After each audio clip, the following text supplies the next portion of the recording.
Good morning, my beauties, wherever you are in the world today. Thank you so much for joining us for another episode of A Crystal Clear Mind. And today I am really blessed to be joined by Debi Richens. Hiya, Debbie. How you doing? I'm very well, thank you, Bex. And you? I am very well, thank you. I'm kind of liking the Excellent. slightly warmer weather at the moment as well. So Yes, I'm really happy today. I'm um, delighted to be here. Thank you. you said that you had a bit of a storm brewing in the background where you We are. do, yes. Yeah. It's having a bit of a rain, but that's all right. We need the rain as much as we need the sun, as much as we need the wind. That's funny because 'cause we're not that far apart, I don't think, in the UK, No, are we? So, no, so crazy no. to But be you so know what the different. weather's like. It always makes me smile because you get the weatherman saying, "Oh, you're going to get this weather today. You're going to get that weather today." But we're in a bit of a weird pocket in the Berkshire Valleys, and we're on the edge of the Wiltshire Downs and the edge of the Hampshire Downs and the edge of the Oxfordshire Downs. So, on the ridgeway there. And so sometimes it can snow all around us and we don't get Yeah. a snowflake. And then other times, everybody else can be having lovely weather and we can be having the yucky stuff. So, it is the weather, isn't it? That's just crazy. Yeah, like you've got your own little microclimate going Yeah. on. Yeah, absolutely. Yeah, and it's quite fun at times, when everybody else says, "Oh, it's snowing," and we look outside and go, Is "Where?" it? Or or we say, "Oh, it's snowing," and we do a little video and we put it up and everybody goes, "We haven't got any." Oh my gosh, how funny.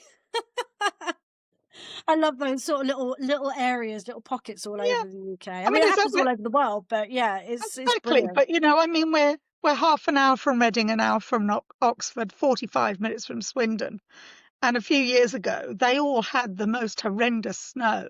Yeah. And I couldn't actually get out of the area to go to work to where I was travelling to in Hampshire at the time because they'd also had it and I couldn't get there. But I was all right here. You were absolutely fine. And then, of course, a few weeks later, it was the reverse and we were snowed in here and nobody else was. So Oh my gosh, how yeah, crazy. funny weather. I It just is look out the window funny. and enjoy whatever comes. Well, yeah, do you know what that's it, isn't it? We live in the UK. You just really have to roll with it. It can be one temperature in the morning, completely different in the evening. You can walk out in a jumper and all of a sudden need your sunglasses. So Yes, honestly, trying to keep up with it is almost impossible. It's all about the layers, isn't it? yes, Just all about the layers. Wear the layers, take them off, put them on. that's the one. Dress for all eventualities. Absolutely, absolutely. Well, we're not here to talk about the weather, of course, and as us British people, we could talk about the weather for absolutely ages, couldn't we? But we are actually here today to talk about you, fabulous you. So, Debbie is the relationship phoenix, and I love the name. I love the concept of phoenix in general and all the myth behind it. So anything that's got that kind of in the name, in the title, I really, really quite drawn to that. But I'm going to let Debbie tell you guys all about herself as I do with the guests, because no one can describe Debbie quite like Debbie can. She really is multi skilled, multi talented, multi qualified. So, yeah, I think, Debbie, I'm just going to hand it straight over to you and go for it. Wow, Bex, what an introduction. So thank you so much. I've a lot to live up to now, haven't I? So, oh gosh, where do I start? I grew up in a dysfunctional family, parents divorced when I was very young at a time where divorce was still very frowned on and you were seen as making a show of yourself to leave the man, or to have the temerity to leave the man. And as my mother was dying, I was learning from her that one of the main reasons she left my father was because my father worked for the Grey Twins. Now, Okay. the Grey Twins were the gangsters, the mafia of the East End in the 50s and 60s. And my father grew up in the East End, so they were his idols. And yeah, he was involved, and it had an impact. My mother had 4 young children. She was terrified of the knocks on the door and the things that were happening in our lives, so she took us away from it. And it began a journey for me of not knowing where I belonged, not understanding who I was, because I was singled out, being the only child at school who was from a divorced family. My friend, Yeah, it must have been very she was hard like, at that point, it, actually. it, it Yeah. was because, Yeah. I couldn't really understand that. I couldn't understand the concept of it. We moved a lot. It had a massive impact on our stability.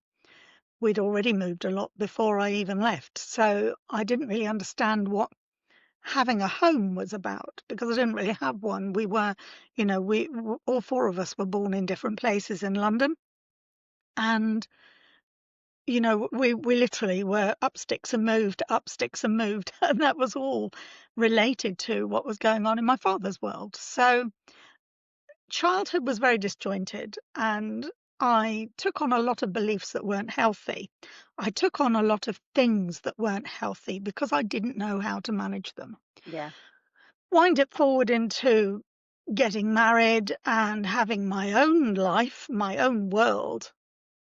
I took all of that with me, not knowing that I was carrying this baggage that was going to support any decisions I made and was going to keep me in a place of abuse, a place that I was terrified of moving away from because the consequences of becoming a single parent were even more horrifying from my Yeah. own experience as a child. And I was not going to put that on my child. I did everything and I put up with everything for a very, very long time. Before my daughter was born, my ex-husband's brother was killed in a car accident and it had a humongous effect on the family. And I begged him to go and get support. I begged him to go and get grief support. We were living in a cottage on a farm that I was working for. We didn't have people around us. When you Yeah. live on a farm, you're Quite quite isolated. isolated. We Yeah. had the neighbor next door who was a man in his 50s, single man in his 50s, and the farmer and his wife and their son and daughter-in-law. And it was very isolating. And he started drinking the night he found out about his brother's death, and he never stopped. So the alcohol became his biggest crutch and it became my biggest fear. But I Yeah. didn't know how to articulate that to anybody, because of course we have these things: guilt, shame, fear, and all of the other beliefs and energies that we carry around with us. And I had them all. I, you know, I could have worn them like a flag quite easily because Yeah. I just didn't know how to deal with it. And I was in a huge place of lack because of working on the farm, because I had, dairy wages, which when we were first married, I had a very good job in Swindon where I'd met him, but he didn't want me to continue working. I didn't know about this. I didn't understand being isolated. I didn't understand financial abuse. I didn't understand any of those things. At 24, I thought, oh, wow, living in a farm cottage in the middle of the Oxfordshire countryside, right at the top of the Thames. How amazing. It's just everything I've always wanted: the peace, the quiet, the place, something to call my own, because Yeah. I'd never had that foundation. So I saw it as an adventure. I didn't see it as the beginning of any kind of abuse. I Yeah. didn't see it as the beginning of financial abuse. I didn't see it as the beginning of all of the terms that are used, and I rarely use them because I really don't like any of them, but they were all there, and I didn't recognize them because I was so blinded to, gosh, it's going to be wonderful. I'm going to learn all these things living in the countryside. I'm not particularly happy about working for the house, and that, but he didn't want to buy. He was only in the early couple of years of his own business and he didn't want to buy. We can save the money. Well, that never happened because when his brother died, he went into himself and stopped earning because he couldn't get up to go to work for Yeah. migraines.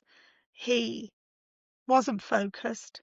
He went into his shell, and nothing I did could help him.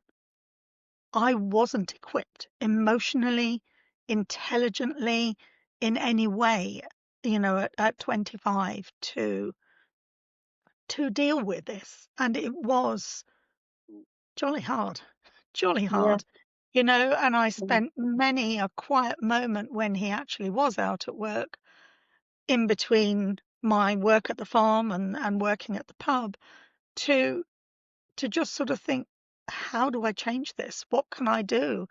And I simply didn't know. I didn't have the tools, I didn't have the knowledge, I didn't have the financial wherewithal, and I was isolated because at that time I was learning to drive when my brother-in-law was killed. So I didn't even have a vehicle, and there was no transport. I lived on a major road that went down to Brize Norton. I'd have been there were lots of important people went by in their cars to go in and out of Brize Norton, and I could have stood there and waved a flag, I think, give me a lift up to town, but that probably wasn't very safe or sensible. So I didn't, and I really didn't know what else to do. It was incredibly isolating, and in that moment I did feel very alone because Oh, I I can just didn't imagine. know how to handle, what was going on for him, and he wouldn't get help. As the years went on, my daughter was born into that, and I had hoped that that would bring change. And there Yeah. was a little bit of respite, but not a lot. Because 7 years after his brother was killed in a car accident, 3 generations of our family were killed in another car accident. Again, innocent Oh my God. parties. Um, You Wow. probably would have read about that because it was worldwide news, because 3 generations then in the 1980s was very rare. And the family were very well known in Cirencester. So, of course, that made massive news culturally as well Yeah. as, throughout the world. And it was devastating to the family. It was the same side of the family, the maternal side of the family. They were quite a small insular family. So, all of a sudden there were 4 members in 7 years of that family that were missing. And where his parents had shut down after his brother was Yeah. killed, the whole family pretty much shut down then. And it was very hard, very hard. And I miss them to this day. Auntie Sheila was just the most amazingly lovely woman. Helen, her younger daughter, um, mother of Joshua, who, when he was killed, was 18 months old. Oh my Helen God. was 21 and Sheila was 46, so only young. Um, and Helen had had all the baby clothes and other bits and pieces for my daughter. So it was hugely impactful. But for him, that really had a massive impact on him. At that point in my head, and for many years afterwards, I said, that's the reason why things got so tough in the marriage. But actually, since I did the grief training and I really looked at my journey of grief, I realized that it had started before we even got married. Wow. And 2 lots of deaths actually just really opened up the chasm of what was there. Yeah, kind of exacerbated the situation. Yeah. Yeah. So it was a real journey in those few years, and of course my daughter was 5 when that happened, that second accident. And she didn't really understand what was going on. No. She was also very close to them because she'd been used to going to see them. They were halfway between, where we were in Oxfordshire to Granny and in Gloucestershire and, Grandad in Leicestershire. So We'd stop off at Cirencester and say hello, and she'd be all excited because she was seeing the baby, etc., etc. And then off we'd go to Gloucester, and on the other occasions we'd go off to Leicestershire. So she was very aware of them. They were a very big part of her life, and I simply didn't know how to deal with that. Um, and she was too young to really understand the implications of it Yeah. all. And I did my very best with the knowledge I had at the time to shield her from as much as I could, but it was tough, Yeah. How especially old the were bit. you at that point? How old was I? Oh gosh, I had her when I was 27, so I would have been 33. And although at the time, when we're in that moment, in that age, we feel like we are grown up, when you look back, you realize actually you are still very at the beginning of your journey, aren't you? Oh yeah, Mentally, emotionally, hugely. your maturity, everything. You're still very, very new to all of that. And it is a lot to take on. I think sometimes we don't take into account people's age, even as adults, how hard it is to deal and to cope with things like that, and to know how to react as well. And that's the thing, it's the navigation, and this is what I talk about all the time. If you think about seafaring captain, he's got his sextant and he's got his compass, and there he is on the bow of the ship, and he's looking at the moon and he's looking at the stars, and he's plotting his journey. But the ocean has control, Yeah, and the ocean will do what the ocean does because that's what happens every day of our lives. The external forces will always have an impact on how we move forward in our lives and how we achieve things or how we don't achieve things because of the beliefs that we have. And many of them are unconscious beliefs. I had no idea of the things I was carrying around, yeah, and they were all steering my ship. They were my ocean, and they were all steering my ship. And so, where I thought I was going in this lovely straight line with a little bit of a hiccup here and there, actually, they were dragging me left, right, and center. And I really didn't get it because nobody teaches us that. no, Nobody teaches us that. So, I really, I really did the best I could with the tools I had at the time. And I had everybody around me saying, "Gosh, you're so strong, you're so amazing, and you're this and you're that." And I'm thinking, I'm really not, but I don't know how else to respond. So I just sort of soaked it all up as you do, yeah, because I didn't know how else to express it. And that, when I look back, I can see how damaged I was and how I carried it all around in a great big rucksack on my back and a big hat on my head, and a very, very big pair of unwieldy shoes yeah. because I didn't know how else to do it. But that is what we're taught, isn't it? Just soldier on, Yeah. just keep going, one foot in front of the other, everything will be fine. Yeah, yeah. Be strong, Yeah, be quiet. Don't yeah. complain about it. Don't Don't rock the uh, boat. don't share your emotion. Yes, don't rock the boat. Yeah, Don't show anybody you're upset. Don't show anybody you're unhappy. Don't cry. So all of these things are phrases of diminishment. yeah, They shut us up. They close us down. They put us in a box. And then they put the lid very firmly on top. And then we're told to put that box behind us. So there's the old fable of Pandora's box. yeah, That's exactly what it is. It's full of all kinds of junk. And it's not until it suddenly goes bleh and falls over and the lid falls open that it comes out. And that's usually when we're at our worst place. yeah. When we're at our lowest ebb, and Yeah, yeah, yeah, and it all comes spilling out then. And hugely.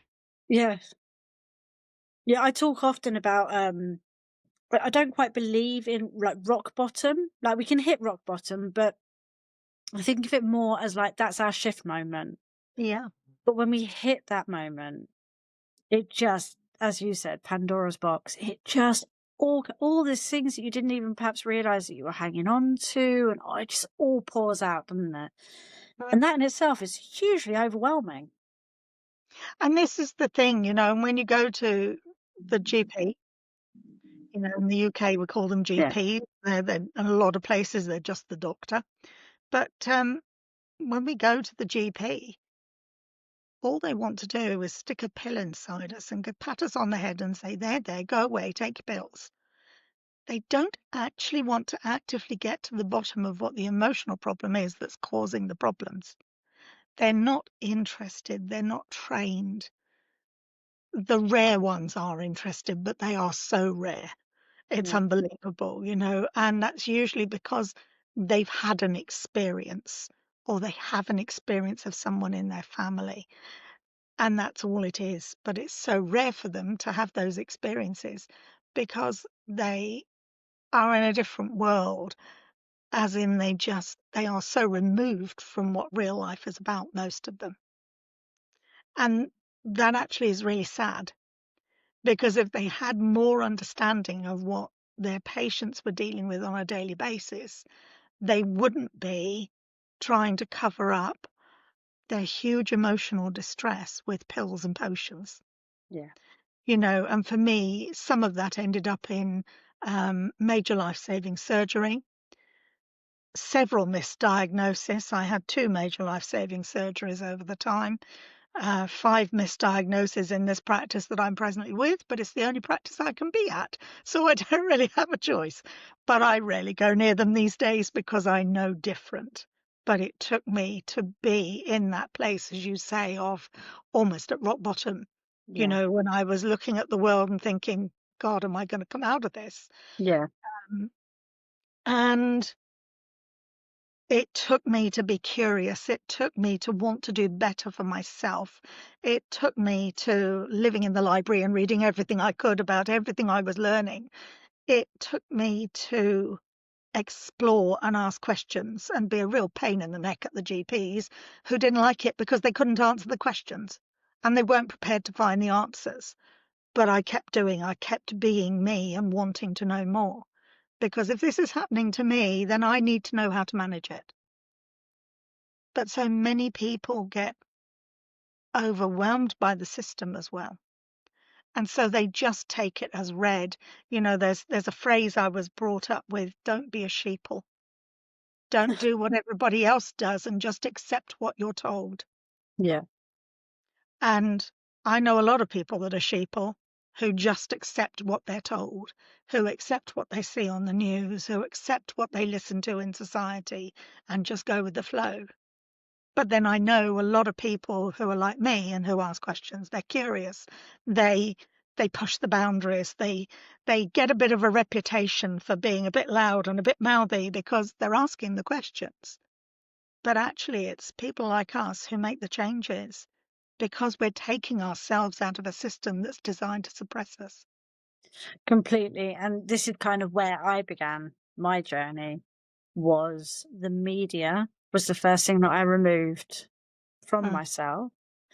I still check in periodically, usually through my husband, who still reads and watches the news and mhm. so on. Yep. And I know if a disaster's coming because, they know. Everyone I know knows it. I'm not going to miss out if something important is happening. But that removal from the media, where I was just being dragged along for the ride, the fear mongering was setting off an anxiety I didn't even know I had, a Yeah, depression I didn't even know I needed. Do you know what I mean? Like, it was just insane. exactly. It's The another reaction was layer of immense. rucksack. Yeah, completely. And it was the Mm, best thing I ever did, was taking that first step and just going, I don't have to look at that and I don't have to listen to this yeah. and I don't want to watch it anymore.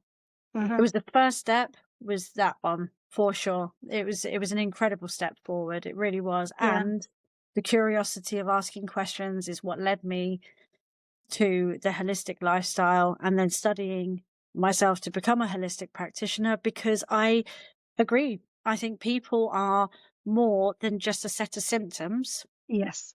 That So although much. doctors are amazing, we all need doctors at some point. They are amazing people and they've studied so hard. But it is Mhm. very ABC. You've got this, you need that, that's it, I'm done. Yeah. And people, not everybody, some people do need that. If you're diabetic, perhaps you need this, but there are a lot of people that it's more emotional or Hugely. psychological, Mm, maybe even to an extent spiritual, and you mhm. need to look at them as a whole person Yes, to diagnose better. You do, because yes. just popping pills into people, it can actually have a very detrimental effect, not just on the person, the patient, but Yeah. on the system, the world, the country, however you want to look at it. It has a Well, huge domino effect, doesn't it? hugely. I mean, the first place it has an effect is our water systems because what goes Yeah, in has to come out. yeah. And where does it go? Into our drains. Excuse me, all of that. A bit of sip of water. Do you know what? I'm going to join you. I'm going to have a bit of my tea. Mm. I deliberately didn't do tea because I knew it'd be cold. Oh, you see, I don't mind. Mine's fruit tea, so I don't mind if it goes a bit cold. Oh yeah, no, well, I have some that I don't mind cold, but others that I do mind cold. And right now I'm in a phase of I like 'em warm. That's because you've got a But storm yeah, coming so in. what comes in has got to come out. Yeah, So if we're taking a concoction of pills, where do they go? Straight into the exactly. water. And where Yeah. does that water go? Into a big pool that's all being cleaned with other chemicals. Well, who knows what the reactions are? Who knows what we're actually drinking, what's being fed to our animals and put on our gardens? And, you know, the only place we really know it's dead is when it goes in a swimming pool and it's full of chlorine. Yeah, do you know what? We moved house a couple of years ago. We rent as well, so it's not even our house, that we can make changes to. Um, and the water here is horrendous. And we only moved down the road by about half a minute. Mm. And Mm. the water here is horrendous. It's got a scent to it, and it's not a pleasant scent. Well, that'll It be has the a cleaning fluids Yeah, it when they're has a cleaning the texture pipe. to it as well. Like, Yeah. well, you shouldn't be able to really feel water other than when it's touching your skin, but you can feel it after. And we Yes. put all sorts of filtration systems in because, so we don't drink it at Mm. all. We've been mineral water for years now. And Mm. even then, choose your mineral water very carefully as well, Yep. Yep. We're Yep. filtering the water for showers and for everything else. The only thing that's getting it normally is the garden. That's the only Mm. thing. And Mm. the floor when I Yeah. clean No, the floor. and this is the thing. So there's this constant cycle of stuff we don't know that we're Yeah, taking in because it's in the rainwater because that's also sucked up by the weather and chucked back at us from the clouds. yeah. So it's everywhere. So yeah, and I really living on that farm, having my milk fresh out of the cow, and I didn't know until many years after I'd left the farm. Actually, those 4 years on the farm, having milk fresh out of the cow, that was part of my wages, 4 pints of milk a day. And Oh, to somebody who, when they first went to work there, didn't drink milk and used milk for cooking, but standard things, custard, white sauce for pasta, that was about it then. Bechamel sauce for a fancy dinner. Um, it was all of a sudden I was learning actually how to make my own butter and how to make the most extraordinary cream desserts because half of the milk, when it was left to settle, became the most beautiful cream. Um, I learned how to make good scones because the buttermilk that came from them when I made the butter, whoa, the best scones.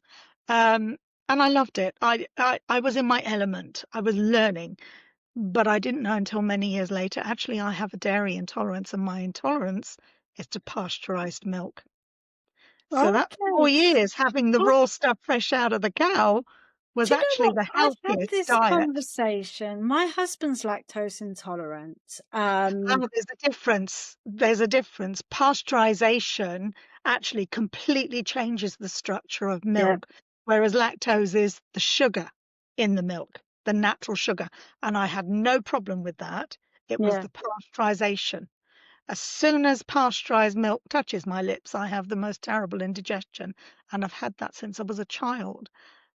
And as a child, I would have one dessert spoon of milk to stick my cereal together, where everybody else would have half a bottle. And I would, my porridge was always made with water because I couldn't eat porridge made with milk. It was too rich and I suffered afterwards and I didn't know why.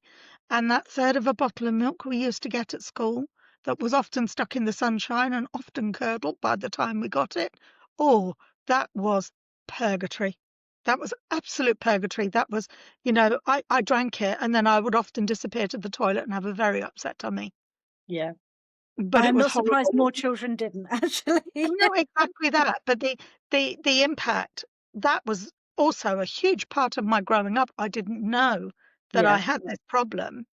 And of course, I never spoke about it because I didn't know it was a problem until I was an adult and I was having vegetables from a farm vegetable supplier. And they were starting to bring in raw unpasteurized milk. And I was like, wow, I can't wait. And then I was looking at it thinking, I can't actually drink the quantity they've got. And I don't know if I could get my partner to have raw milk. Nowadays, he's very much more educated. And nowadays, if I was to do it and take the plunge and go back to it, I know yeah. he'd have a go. But then it was like, I can't actually drink 10 pints of milk to myself in a month because I've cut dairy out so much because of these issues. So, and you can only freeze it for a month. So I couldn't even say that I could stuff it in the freezer and know I'd finish it by the end of the month.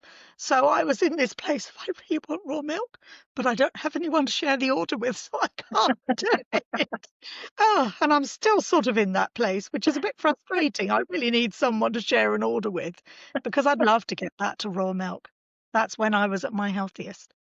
Yeah. And it wasn't, again, until I did the grief work that I really understood that.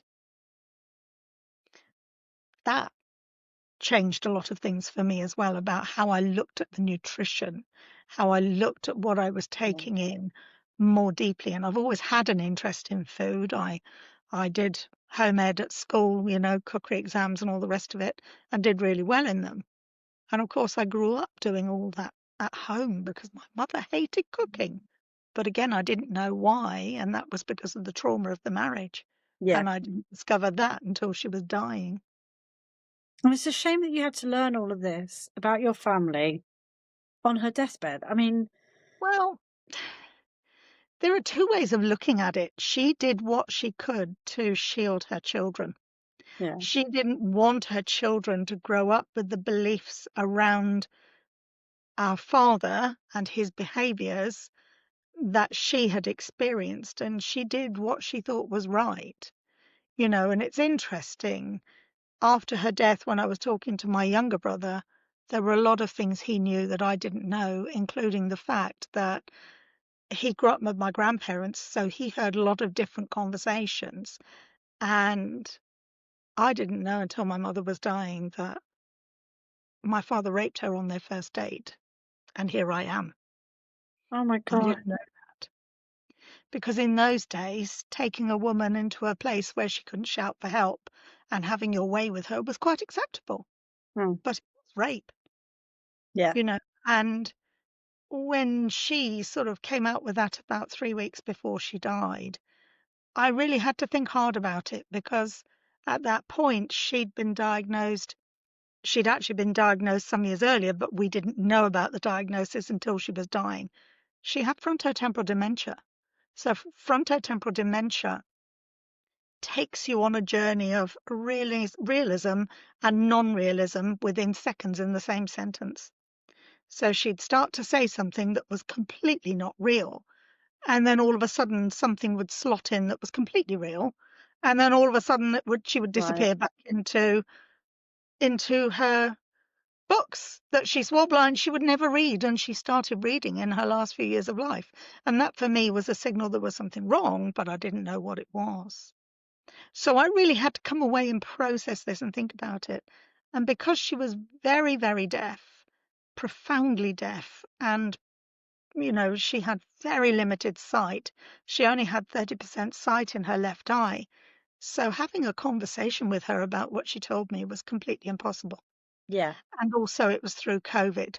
So, even though I broke every rule in the book to be as close to her as I possibly could because of the sight and hearing issues, um, I was very careful not to get caught, yeah, so as soon as I heard the door, I had to I had to sort of separate myself from her and look as though I was sitting behind the screen.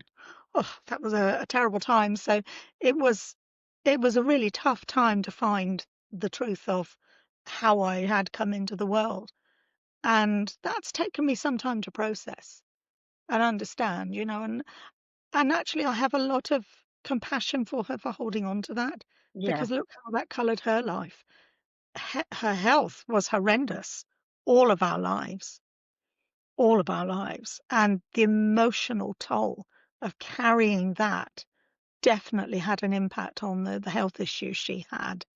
It definitely had an impact on the cancer and all of her breathing issues that she struggled with for most of her life.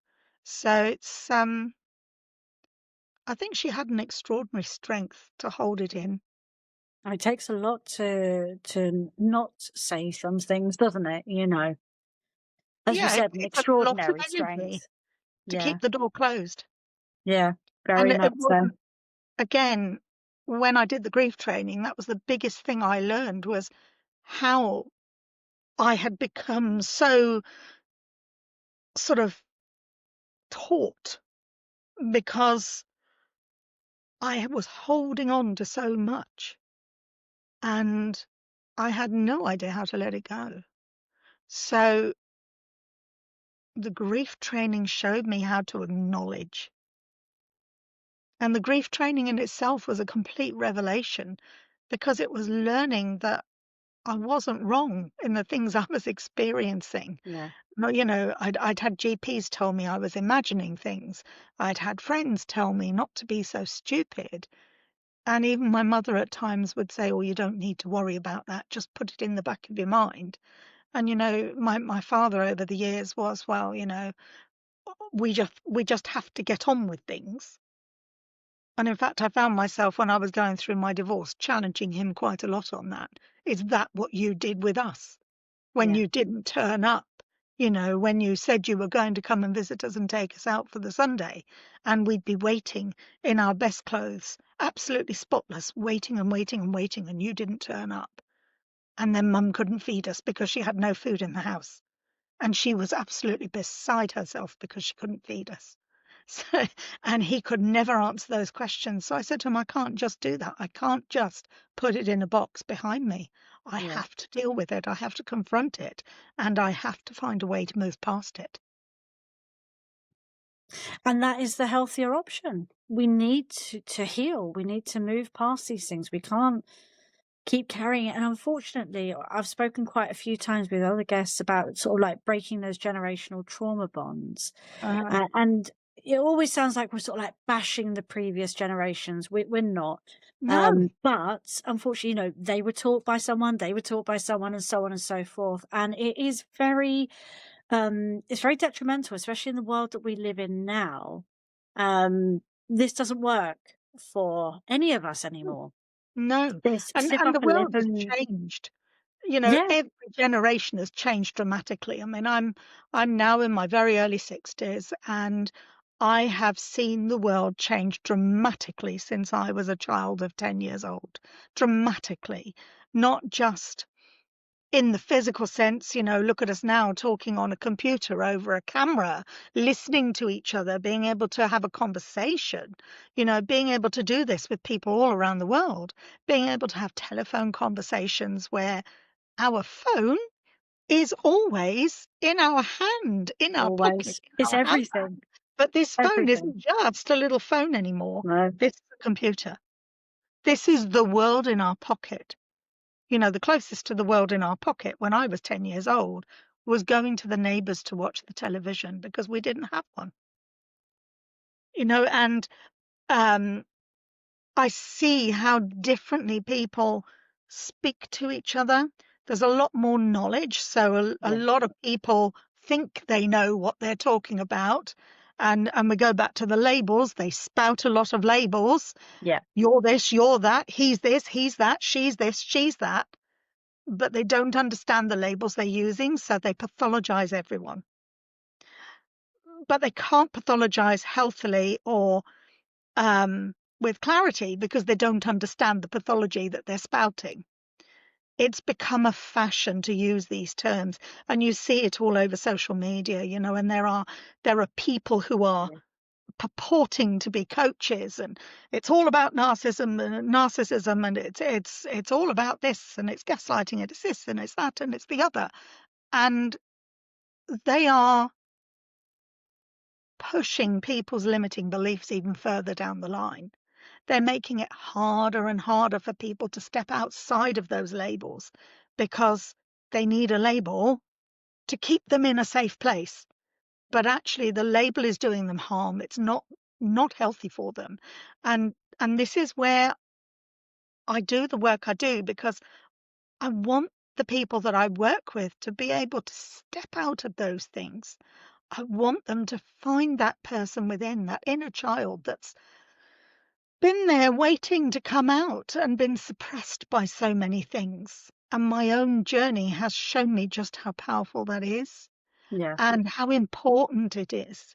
You know, it wasn't until I did the grief work in 2019, and then I stepped into the NLP and the hypnotherapy in 22, that I really realized that so much of the real me was buried as a teenager and never had the chance to surface. And I'm still finding, you know, now in 2025, I'm still finding pieces of me that never saw the light of day when they had the opportunity, Yeah. because I towed the line and I did all the things that were expected of me.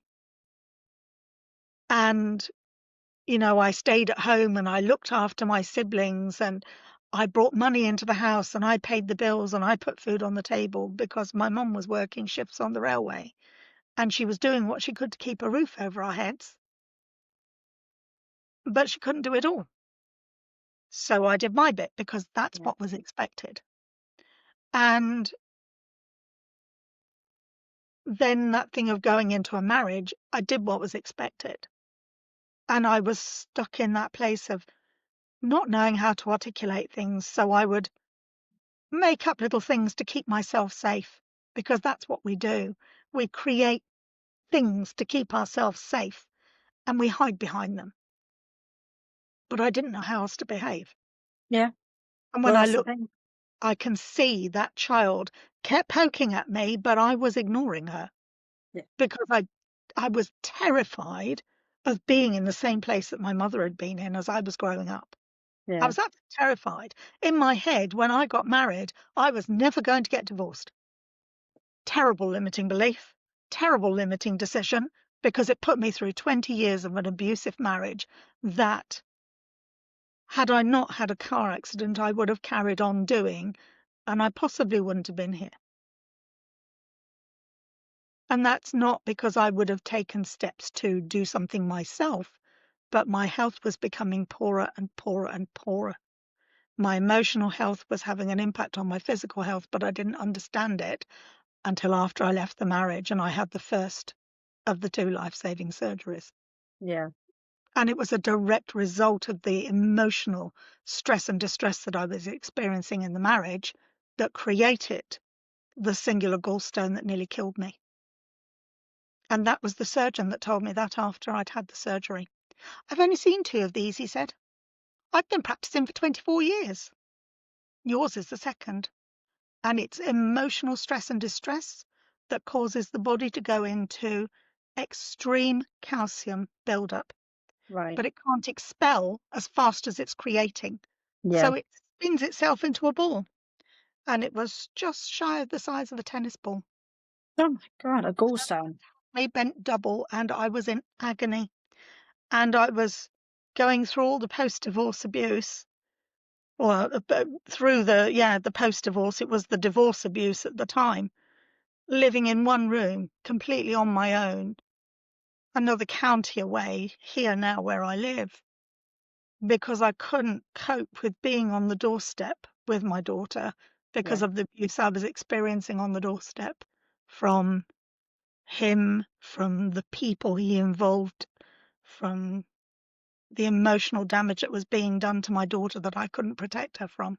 Yeah. And she couldn't see she needed protecting from because she was standing up for her poor daddy, which is fair enough because that was all she knew at the time, you Yeah. know. And I knew no different. I didn't know I was grieving, and the grief was destroying me, but I didn't know that.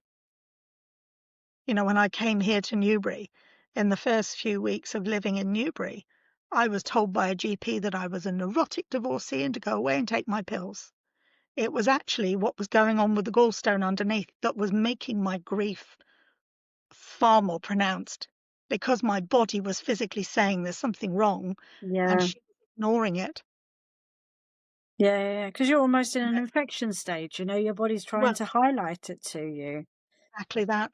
Exactly that, and I have to tell you a funny story about that. So, in all its seriousness and the journey I had with it, it brought the smallest smidgen of laughter because I worked in dentistry at the time and I was working in a dental practice in Newbury.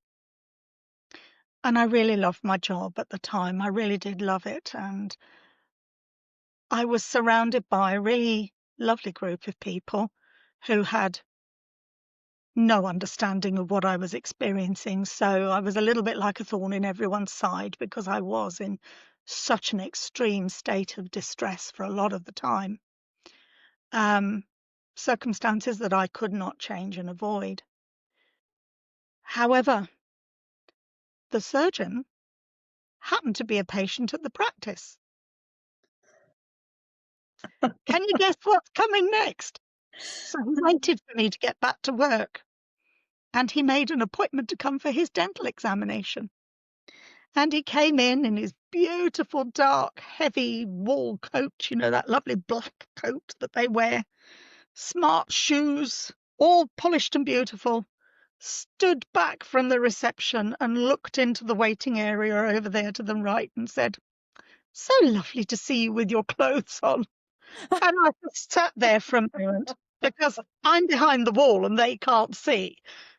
And I get off from my chair and I walk around to the waiting area and I just say, "That's the man that's just cut holes in me." And the whole waiting room went from to ah, and there Oh. was a lot of laughter. But yeah, cheeky devil, and it was that always makes me laugh because it was a really frightening time.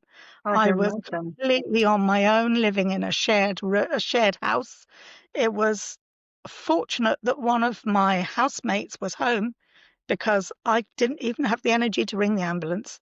And had it not been for him, I wouldn't be alive. So, I have a lot to be thankful for my housemates for. And although they're on the sort of the perimeter edge, we're not close friends. We are all still connected, which is lovely. That is And that nice. was quite some years ago. Gosh, where are we? That would be nearly 20 years ago when that happened. So, yeah, And this experience is what brought you around to the grief training? it was Or part of sort of like it. combined, yeah. Part of it. I had experienced a lot of bullying in dentistry. As I was going up the ladder, it became worse and worse, more pronounced, very much around money and around, men wanting to keep the money and not actually run the practice the way it needed to be run. And I'd got to a point where something had happened and I was being told I had to keep my mouth shut and I wasn't allowed to do this and I wasn't allowed to do that, when actually, if I'd been a registered practice manager, it was my legal obligation to do so. Yeah. So I just sort of looked at what was going on in my life and I said to my partner, "Look, your mum's just been diagnosed with dementia and I really need to get out of this and she needs help. So would you mind if I just took a step away from this job and I think about what I want to do for myself going forward, Yeah. because I cannot work with this abuse in bullying in dentistry anymore." And he was right behind me because he'd been on the end of the phone every single day for the last few years of my dentistry career, listening to my hurt and my pain and my upset, and my journey was often an hour away from home. So he'd listen to it almost right to the door. And then I'd walk in the door and I'd be able to go, so he knew how impactful it was as well because he held that space for me almost every single day. So I stepped out of it. And while I was caring for his mum, he sent me off on a sewing course. He didn't even know whether I could sew. He never actually asked me, but he sent me off on a bra making course because I had a terrible time getting bras that fitted because I was extremely skinny and narrow on the back with a very voluptuous bosom, which I absolutely hated because for me, bra shopping and shoe shopping were the two anathemas of my life that I could have Yeah. done without, you know. And we travelled quite a bit to go bra shopping to find bras that fitted because they just weren't really, plus size wasn't a thing then. No. And it was really tough. So he got it in his head that I needed to learn how to make bras, excuse me, so that we could start a business making bras. And we did. We did. And I ran that business for 6 years and I was almost at the point of breaking even when I had another very serious health issue, which was related to a misdiagnosis when my daughter was 3 years old. Oh my God. Something I had lived with for many, many years that was also emotionally linked, extreme stress and distress, but in a different way. And I had another life-saving surgery at the beginning of 2015. And with that, it was only less than a year. And then I had to give up the business because I was physically and emotionally exhausted. My father had died in 2013 and the massive impact of that grief was still taking its toll on me. Because of that, my middle brother had decided to estrange, and he was the one I had been closest to for many years, especially through the divorce. So the isolation from that also was incredibly hard. Um, my mother had had a stroke in 2012, just 6 months before my dad had died of breast cancer. And that's when the diagnosis of frontotemporal dementia was made, but nobody knew because they didn't tell her GP. So she went for 8 years without any support. But we all noticed there were odd things, but Yeah. we didn't know what they were to put our finger on them. And her GP didn't know either, so her GP couldn't support her. So you can imagine there was this whole fluff of stuff. Her own health was up and down like a yo-yo. So I was backwards and forwards to Gloucester, caring for Simon's mum, running this business. My own health was suffering, and I was still dealing with post-divorce abuse, really ramped up post-divorce abuse, because 2015 was the year my daughter was getting married. It was the year that she had my first grandchild. It was the year that I was slandered to expel me from her life. Right. So I had a lot going on. Yeah. And it was also, where are we? Going back a couple of years, it was that networking group that I was affiliated to in Swindon, where I met the lady who was talking about grief, who was talking about this method that had been scientifically studied and that was very, very effective. And when I read the back of the book, it was like somebody'd switched on a whole array of fairground lights. Ping, ping, ping, ping, ping, ping, ping. I just sat there in shock because I suddenly realized there was something that I could do to help myself that was powerful enough to start making a shift. But with all this upset, I didn't have the finances to do it. And so I had to wait for that to happen. Weirdly, I had a car accident later, 2015. And when I did the grief journey, I understood why I had the car accident, because it's all about where our focus is, Yeah. away from the experiences we have several months before. And that was a big thing to learn. But then I was able to plot the journey of what had happened to me in my life from Mhm. childhood right up to where I was at that point. And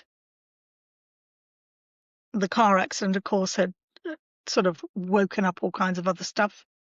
It was a car accident that had precipitated me leaving the marriage. So that in itself was a big, thing, because Yeah. it was like a 5-year anniversary, and weirdly the car accidents all happened either in the March or the September. Most of them were in the September, which was the one that precipitated my leaving the marriage. So it was a bit like somebody kept trying to put a bloody great marker in front of me and say, Yeah. "There, read the signs," and I was just clueless until I did the grief work. And then it was like somebody was opening a whole new book up for me, and the pages weren't muddled anymore, and the words weren't scribbled in tiny whatever they were. It was like they were all just suddenly becoming really clear. And that clarity was such a big shift.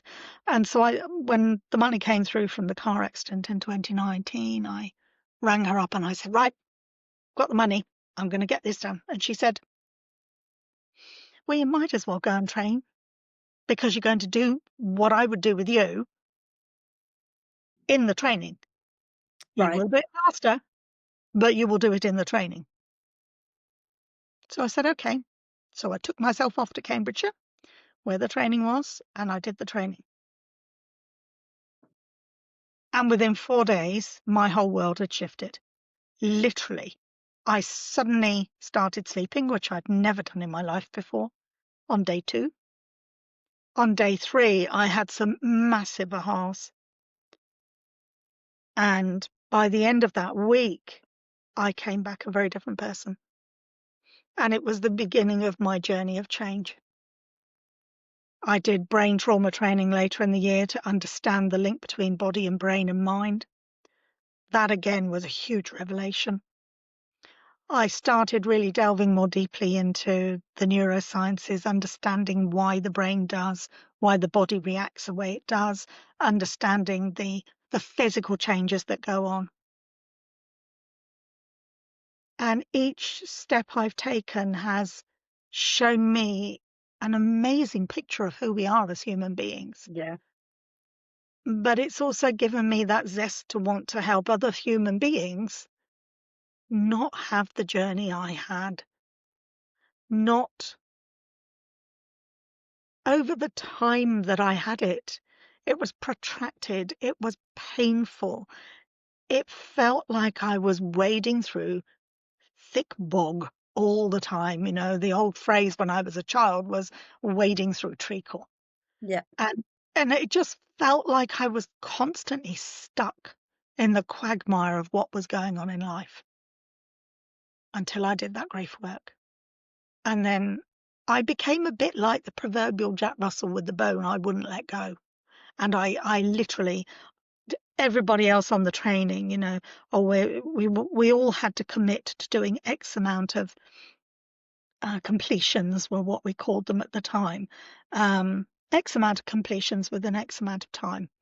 And most of them said, "Well, I'll do 3 or 4, and I'll do one a month."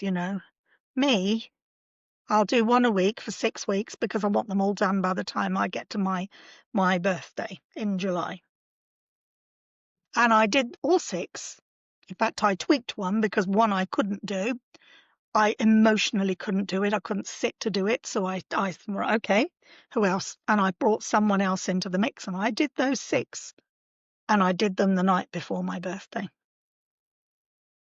And that, my 55th birthday, was a massive change in my life.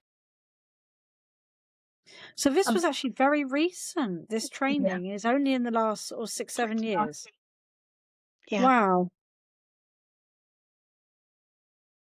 It's so funny. There's quite a revolution of people at the moment hitting this I hate the term midlife. I really do. But sort of from where I am in my 40s up to, I would say definitely into 60s, where they're realizing that they were meant for more. They want to know Yeah, more. They want to learn exactly. more, and they want to heal more.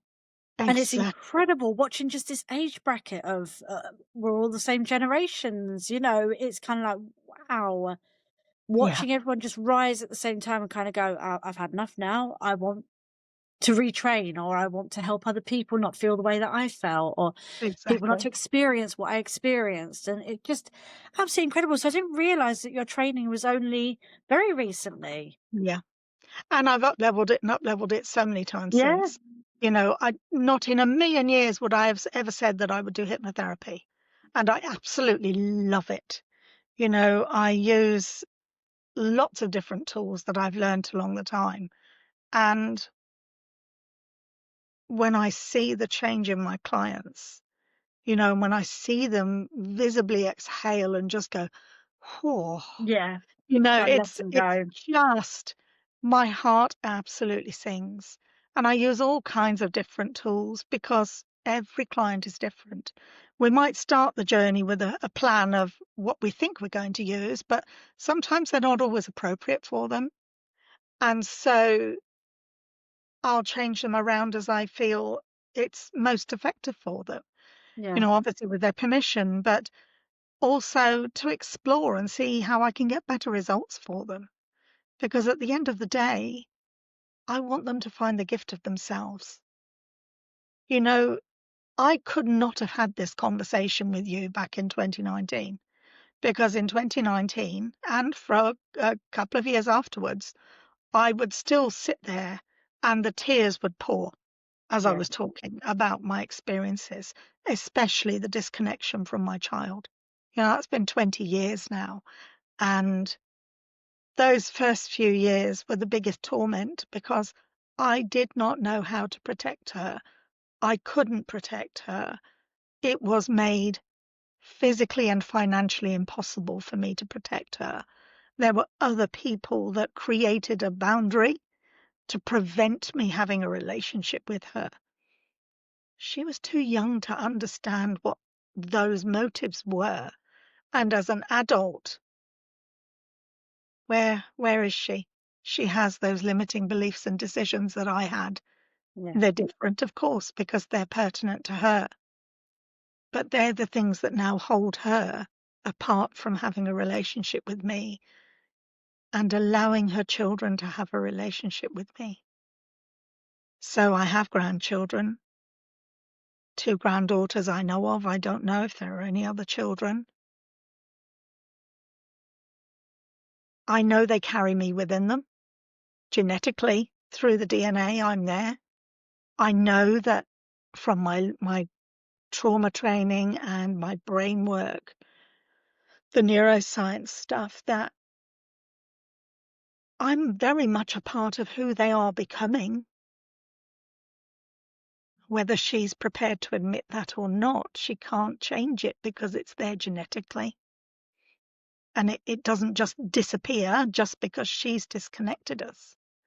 And I had this massive draw as a child into my adult life to find my grandmother's disconnected family who were my relatives.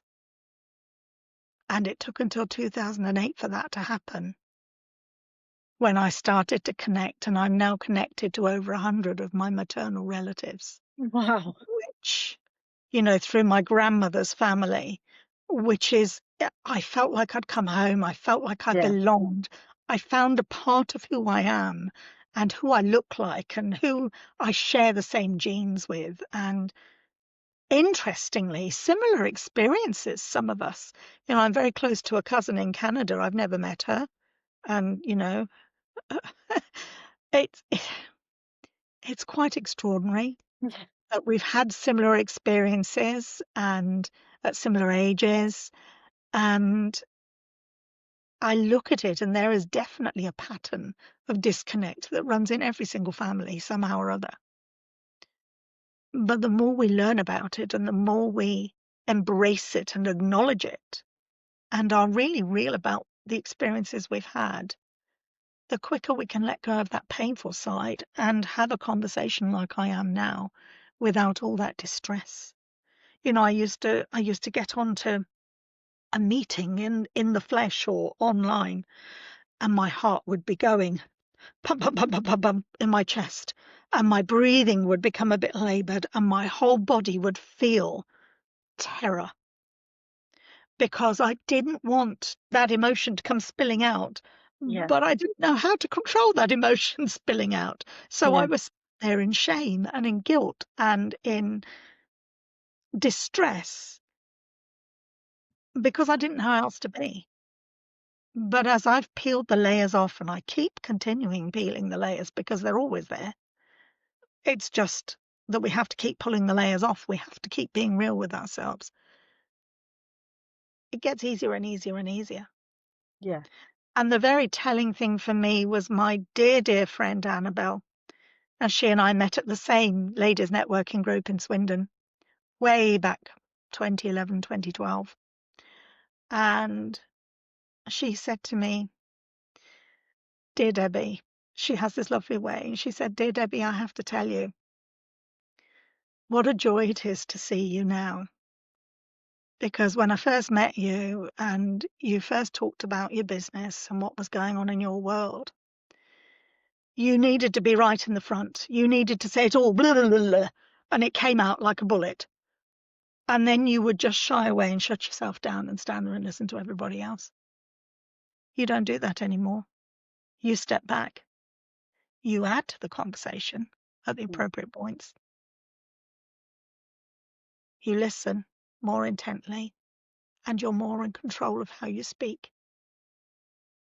That was huge for me to Yeah, and she's really right though, isn't it? feel in You were that way trying to get it out quickly before you let go of because of everything. my You're holding fear it all back. of Yeah. being abandoned, Yeah. because of my fear of being isolated, because of those fears that were holding me back and the beliefs that were all wound up with them. Yeah. And so I had to get it all out because I didn't want to not be heard. Whereas now, that's not so important anymore because I am heard in how I can be clear, how I can express myself without all that heightened emotion. I can always remember the first time that all of that knotted fear in my body wasn't there, and it was an absolute joy. It was an extraordinary feeling of peace and being settled and comfortable without that baggage that I was carrying around for so long. And so I am proud of myself for the journey. It's been a tough journey. It's been an enlightening, loving, joyful journey. And it's been extraordinary. And I'm proud of that. It's definitely a heck of a journey that you've been on. Absolutely. And we were talking before, weren't we, that the grief training specifically is not necessarily associated to death. It's Yeah, all the grief that you absolutely. felt for Because absolutely everything. yeah, the actual definition of grief is the loss of hopes, dreams, and expectations. So But we you know, have I've to, never even thought to look up what the definition of grief would yeah. be. You Well, just none of us assume it's death, don't exactly, you? none of us did Yeah. because that's how we were brought up. It And was that's death. the actual definition. That's the Wow. definition of Oh my grief. God. So for me, I had no foundation because I didn't stay in one place for very long. So Yeah. I didn't have a proper home until I was, gosh, where were we? 6 years old. A home that we stayed in for any length of time. Yeah. I was 6. In fact, I was nearly 7. And then the first home I lived in until I was 16 years old. That to me is home, and it always will be. Yeah. Everything before was a bit of a disjointed jaunt, but I was too young to understand most of it. But in my body and in my mind and in these beliefs, I was carrying all of it. And when I was living in the farm cottage, and then obviously I was pregnant and we had to move, and we moved on to the private estate in Oxfordshire where my ex-husband became the gardener, the head gardener. In my head, that was my forever home, Yeah. and that was going to be my settled home for my daughter and whatever children I managed to have after that. But it wasn't because he wasn't settled and it wasn't working for him. So everything went a bit pear-shaped. But the grief that I was experiencing at the time meant that I physically couldn't pack my boxes. I physically couldn't open the drawers and put the things out of the boxes. And I didn't understand. It's because I'd had that very disjointed start in Yeah. my life where I had no foundation. And here I had created that foundation for my child so that she didn't have all of that upset that I'd had. And there I was, not being able to protect her from the upset that I'd experienced. But I didn't realize all that inner turmoil that was going on was what was making that so difficult. And I had my friend telling me, well, it can't be that difficult to open a drawer and pack a box. But for me, it was terrifying. Again, when I did the grief work, that's when I understood why that was so bad, Yeah. why I'd got stuck in this place that I could not extricate myself from. And this is what happens to mums who are being separated from their children, whether it be through a general, what I call a general divorce, through the normal family court process, where, you know, one family suddenly becomes against the other family and all kinds of awful things are said and done, very much stretched out by the time people are in court. But also there are the mothers that are separated from their children through the services, social services and Yeah. other child-centered, I'm going to say it very tongue-in-cheek, child-centered services where mothers are being forced to separate from their children. Their children are being taken under the pretense of Munchausen's. You made them sick. That's why they're in hospital. When more often than not, actually, the child does have a very serious health issue that's been ignored by the Yeah. medical profession. And no, it's got to be something you've done that's made your child sick, you know, and parents have taken their children abroad and got proper diagnosis abroad in the US and other places and come back here.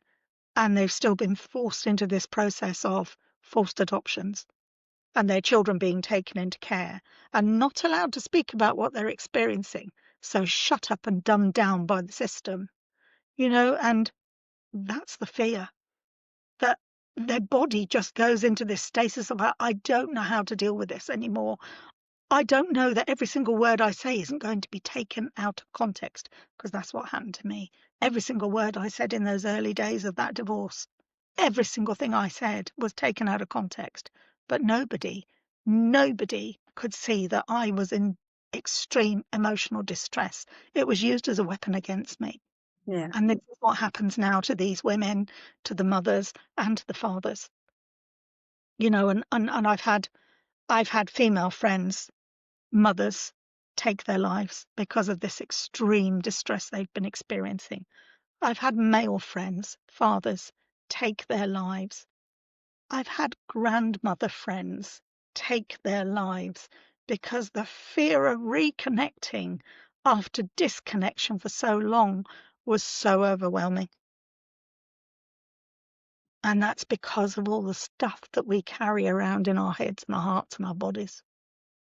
Yeah. It's an incredibly, it's a very powerful thing, our emotions. Mm. I read I have no idea if it's factually correct, but I read something today that said an emotion is actually only felt for 90 seconds, Mhm. but the story that we attach to it, the Yes. fear, um, all of those, you know, that distress, past trauma, all of those sort of things that we attach to that one emotion. So you might have a flare of anger or a Yeah. flare of fear. But the story that we attach to it lasts way longer than 90 seconds, to the Yeah. point where you can feel crap all day, isn't it? You know, all day Exactly. or And week, you know. that's a human process that we do Mhm. naturally called anchoring. And we use anchoring to help people to leave those things behind as well, Yeah, especially with hypnotherapy and um, some of the other tools I have, you know, to be able to give a different perspective for the anchor changes the anchor and how the anchor feels. So it can go from that heavy, really stuck in the silty mud down at the bottom of the ocean to that very light balloon where we've literally shifted it from one place to another. And it is the stories we tell ourselves, and I'm as guilty of that. I've carried a lot of those stories because I didn't know what else and how else to be. And we all do it. It's a human thing. We But all it's do it, how and we learn to shift our perspective that's important. absolutely, and we will always still make mistakes. We are human. So even Yeah, when we know all this knowledge and we've done all this training, you still make mistakes. You still carry an emotion. You still put the wrong response to something. exactly that. We're never going to change, are we? Because we are human. But the key is that you said it earlier, peeling back the onion layers. Just that, like, every day I get up and I just try to heal a bit more, and I just try to peel back a little bit more. I try to let go of a little bit more. And I this try is to the learn a thing. bit more. Yeah, because we can make change. We can't always do it on our own. Yeah. So sometimes we get stuck because suddenly something will pull the rug when we're actually doing really well. You know, I've experienced this myself over the last 18 months. Something happens and the rug gets pulled, and all of those limiting beliefs that you haven't quite got to the bottom of yet all come up and rear their heads up and Yeah. bring a load of stuff up. And sometimes you can get stuck back in the story you've already dealt with. And other times you can deal with it much faster because you know it's not as real as you thought it was. I mean, you know, people talk about the demons in our head, but those demons are our beliefs. They're the things that limit us. The beliefs and the decisions that we've made through a time when we couldn't articulate, when we were very young, when we were in the womb, when we were feeling the sensations, when we were tasting the sensations through how our mother's bodies changed, when we were, you know, sensing those physical experiences they were having, we were sensing them too. So we've had those things a long time. And it takes someone else to help you, to guide you through them sometimes. It's very tough to do it on your own, but you can do it. And, you know, those that say we will never change may not have done that depth of work themselves to really understand how it comes. And that there are lots of people that will tell you, you won't change, you can't change. But that's because they're not prepared to change either. Yeah. Yeah, it's And a reflection, isn't it? You that's a know. massive part of it, you know, Mm. because we can all affect change. It's how we change our perspective. It's what we want our end goal to be. You know, I've just started a membership called Courageous Gutsy Women. And it was mainly born of the women I know who are going through terrible times with their children being taken away from them by social services, and all kinds of accusations being made, and all kinds of things that are limiting them being mothers and limiting them having voices. But actually, it's really pertinent to every mother, grandmother, aunt, sibling, you know, sister, cousin, who are experiencing alienation in whatever form they're experiencing it, because it is destructive. It damages who you believe you are. And we have to learn to step away from that so that we can be that healthy, whole human being. You know, for me, my biggest why is my grandchildren. Yeah. I know, because I know my own journey of reconnecting with my grandmother's maternal family, with my distant cousins. I know that that genetic draw is one day going to bring my granddaughters back to me. I absolutely believe I have to be the healthiest, most secure, emotionally rounded human being I can possibly be, because I don't want them to have the same journey with their mother that they've had with me. Yeah. But then when they discover me, the first thing they're going to have is anger at their mother for separating us, for taking away all the things that a grandmother does with the baby from the year dot to where they are at whatever age they are when they come back into my life.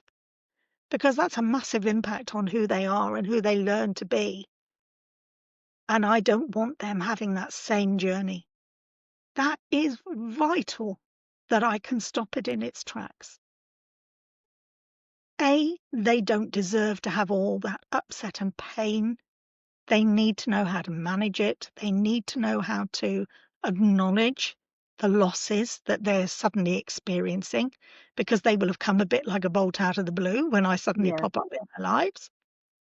But also they need to manage their behaviors and their expectations of their mother. And she also needs to feel safe enough to be able to reconnect if that's what she'd like to do. Because my door is always and has always been open, regardless of any of the things that have happened. I'll never turn her away. She's a part of who I am, and she always will be. And for her sins, we are very alike facially. So, it's, many people see pictures of us and go, wow, you're twins, but we are very alike. But I don't want her to have all that heartache with her daughters that I've had in this journey of 20 years with her. She Oh, doesn't deserve that absolutely. because she couldn't protect herself at 14 and I couldn't protect her at 14. Yeah. And that was neither of our faults. We were vulnerable prey to people who meant us harm. But you see, I hear you say this, and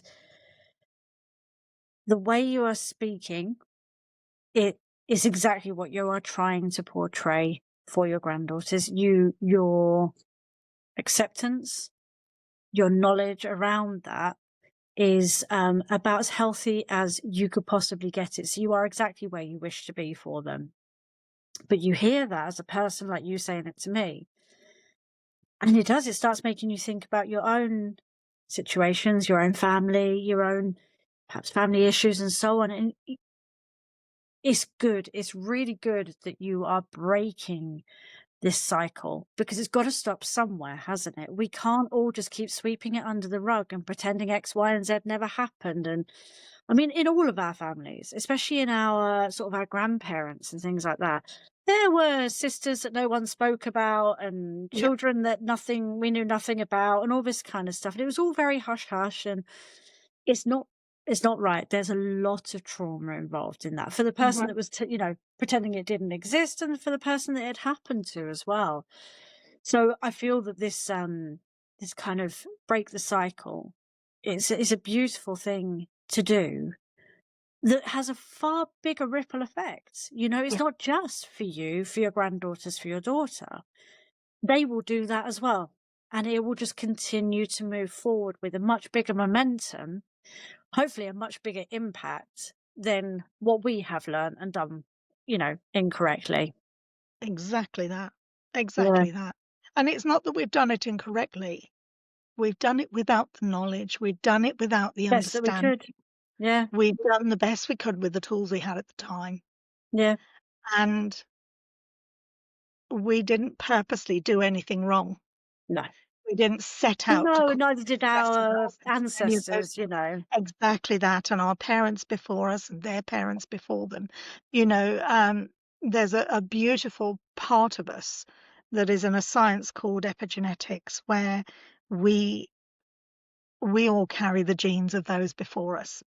So there's an image that pops up quite regularly talking about how the grandmother doesn't just carry the child, they carry the grandchildren.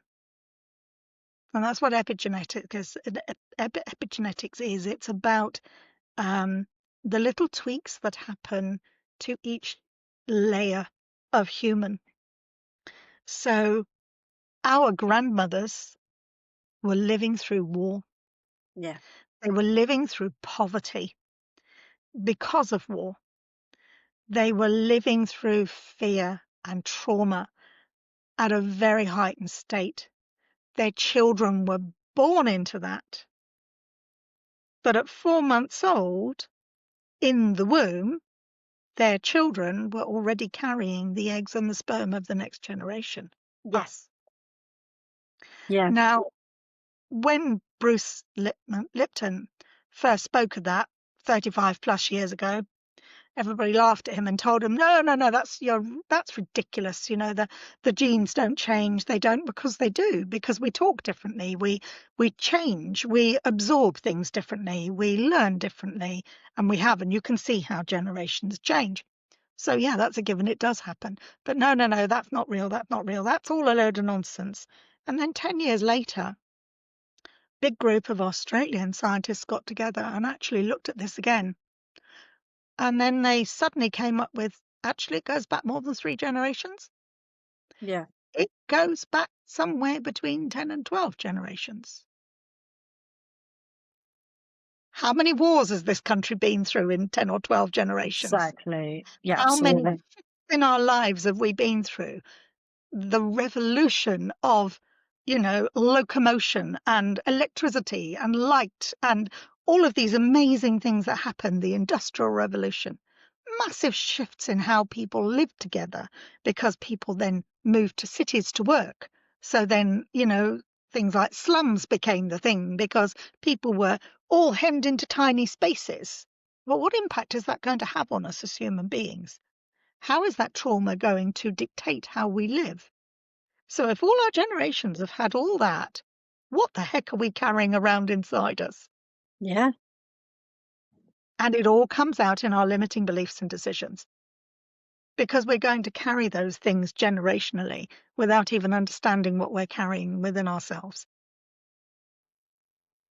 You literally That, like that was a huge, yeah, that was a huge learning for me. There's an amazing Yeah. book by an author called Mark Wallin, and It Didn't Start With You, and it really explains epigenetics really well. And when I read that, it was another, fairground moment. Pop, pop, pop, pop, pop, Yeah. pop, pop. And it was like, wow, I really see myself differently now. But now I can understand why I've got that real genetic urge that I need to meet my family, that I have become satiated with the connections I have now within my family, the people I've got to love and cherish who are halfway across the world and who I don't physically see from year to year, but they're there and we're part of each other. And that's quite profound. And Very. this is what my granddaughters are going to suddenly discover because I don't even think they know I exist. But what are they going to discover when they do discover me? Yeah. My family heritage is rich. It's cultural, multicultural, and is spread all around the world. I have relatives on every continent, blood relatives on every continent that my grandchildren don't even know they're related to. Yeah. What an amazing heritage they're missing out on. And amazing stories, amazing stories. It was a family story that connected me with my family, and it happened to connect me with the person who was the subject of the story, although I never got to meet him, to his daughter in New Zealand, who Yeah. is my mother's first cousin. And that was how this all grew, to meeting all of these other relatives and connecting with all of these other relatives. And it's been such a gift to find that part of me because it's that sense of belonging and knowing who I am. And I know that this is a journey my granddaughters are going to have when they reconnect. I mean, that's all Because, we're trying to do, isn't it? We're all just trying to find out who we are really, yeah, not who are we told that we yeah, are, not who we've been molded into, exactly that. Not but who we've been molded into. who are we? Yeah. Yeah, who we are And inside. I look going right back to the very beginning. Who was our inner child telling us as well? Because that's the Exactly. real us, isn't it? Just, Exactly that. that's really It's us. that part of us that sees who we Yeah. are and never got to express themselves Yeah. and is now expressing themselves. Yeah. Yeah, no, I Good tell you stuff. what, I don't know about anybody else out there, but like, wow. Like, honestly, that's just, yeah, absolutely food for thought. Like, so much food for thought there. Mhm. It's just been wonderful having you on, Debbie. Thank you so much for coming on. I hope, as always, with our wonderful guests, that Debbie resonates with you guys out there. And of course, as always, I'm going to pop all of Debbie's details. And there's loads of ways to contact you, isn't there? I notice that Yeah. you've got like a fabulous array of socials you have. So there's plenty of ways to get in I touch with wouldn't say I'm an Debbie. expert though, but I am there. You're there. There is a presence. There is a presence. Yeah. There's a There is a presence. presence. No, it's good, and literally you can contact Debbie in so many ways, and you can work with her in many ways as well. You know, this Mm. sort of multi-skilled, multi-talented side kicks in because there's definitely more than one way to work with Debbie, and Oh, yeah, and to get help as well if yeah, anything's needed. So as always, I'm going to pop all of that into the bio of the episode, and then they can literally just hit the link and find you in whichever wonderful. capacity it might be. Wonderful. Now, as I say, I've started this membership up because I see this place where people they need to see how they can start gently Yeah. and then really take the journey they need to take through the process, and it's going to be different for everybody in how they perceive each week, each lesson in the course. But that membership is their place to find themselves. And then if they want to step it up and do bigger work with me, then there are lots of ways we can do that. So it's a really exciting new way of being for me, and I'm really looking forward to it. Starting to get some lovely members now in the Facebook group, and the membership people are starting to be really interested in the membership itself. So it's quite exciting. Oh, that's fabulous. Absolutely wonderful. Well, thank you so much for sharing your absolutely incredible and very inspiring journey with us as well. As I said, loads of things to sort of take away from that. There's very multifaceted to take away from that. You can take a lot from your story, from your journey, and from what you've learned along the way as well. That yeah, just like I said, like, wow, my mind is buzzing at the moment. So yeah, absolutely wonderful. Thank you so much for being with us, and Thank you. yeah, thank you very much. And to the rest of you, take care until next time. Thank you.